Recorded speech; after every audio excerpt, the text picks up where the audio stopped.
Successful classical musicians, ladies and gentlemen, have a very serious problem. We are insanely good, and boy, do we know it. Now, this vanity is a two-edged sword. It helps us get good. It helps us stay good.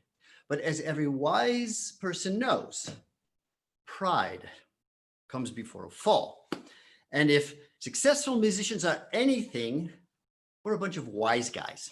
So over the centuries, we've developed a remedy for this weakness. And that is the ambiguously ironic, teasing, backhanded compliment.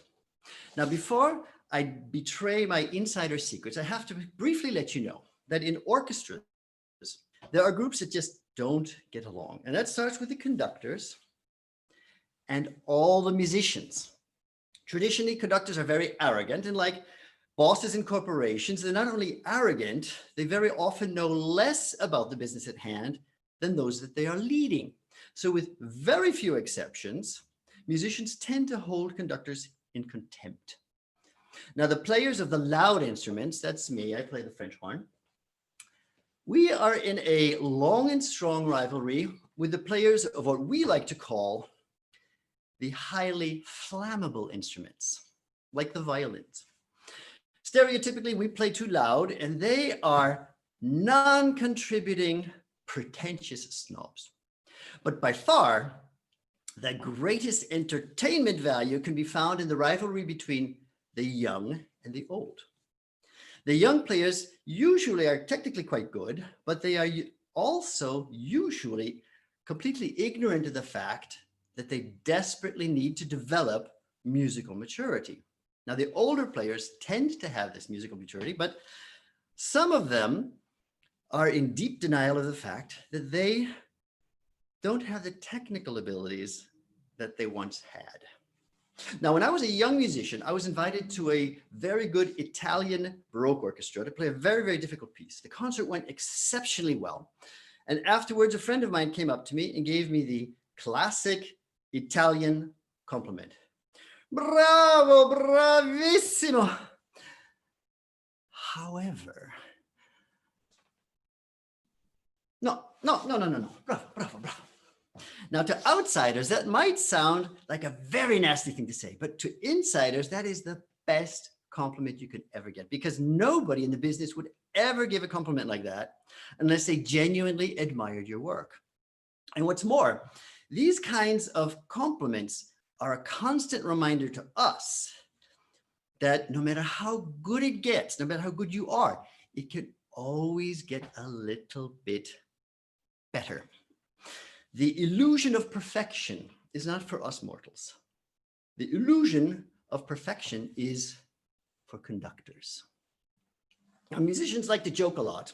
So among two good musicians, you might hear one say to the other, "Oh, that sounded so effortless." And I wonder how much better it would have sounded if you put some effort into it. Or when we're practicing intonation, it's usually quite good, and then we just move on. It might not be perfect. And in that case, one colleague might say, that was indistinguishable from professionals.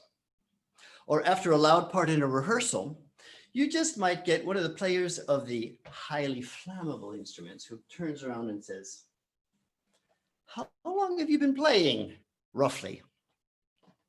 Now, the greatest sin that an excellent musician can commit during a rehearsal is that you play your solo at the absolute peak of your amazing interpretational abilities, because that is normally what we save for the concerts. But if you try to show off like that in a rehearsal, you just might have a colleague from the back of the orchestra saying in the most disinterested voice possible, "Next, please.